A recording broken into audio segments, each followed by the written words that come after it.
Okay, the U.S. Department of Education is raising the stakes now in its Title IX investigations against the state of Minnesota. Rob Olson joins us live from St. Paul. And Rob, this situation really started months ago, didn't it? Yeah, it really did. The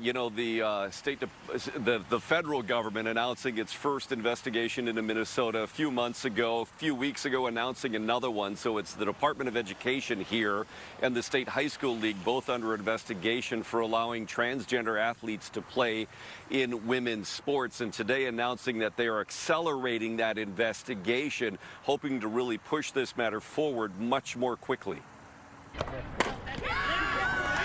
The Chaplain Park High School girls softball team has attracted a lot of national attention lately because their star pitcher is transgender.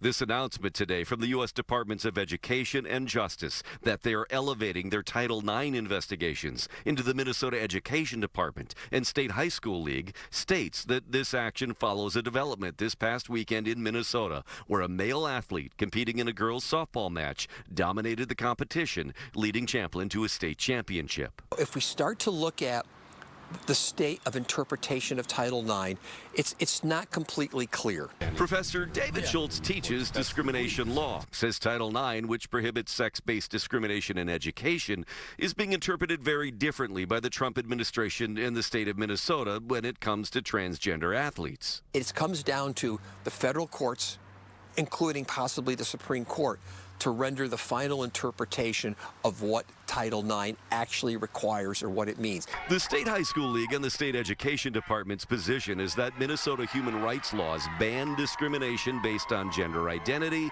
and that it does not conflict with Title IX. The Trump administration, conversely, believes Title IX protects women athletes, and transgender athletes violate that protection. They're going to have to eventually show that the interpretation of the word sex isn't broad enough to include transgender, and B, that transgender athletes, if they participate in, let's case, high school or college sports, their participation actually hurts women and therefore violates Title IX.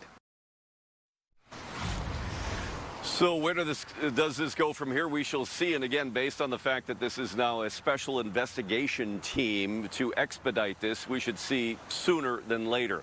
Meantime, there's still an ongoing lawsuit from the Attorney General here in Minnesota against the Trump administration, challenging President Trump's executive order banning trans athletes in women's sports and threatening to pull state funding or federal funding to states.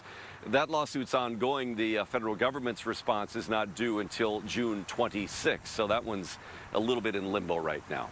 In St. Paul, Rob Olson, Fox 9.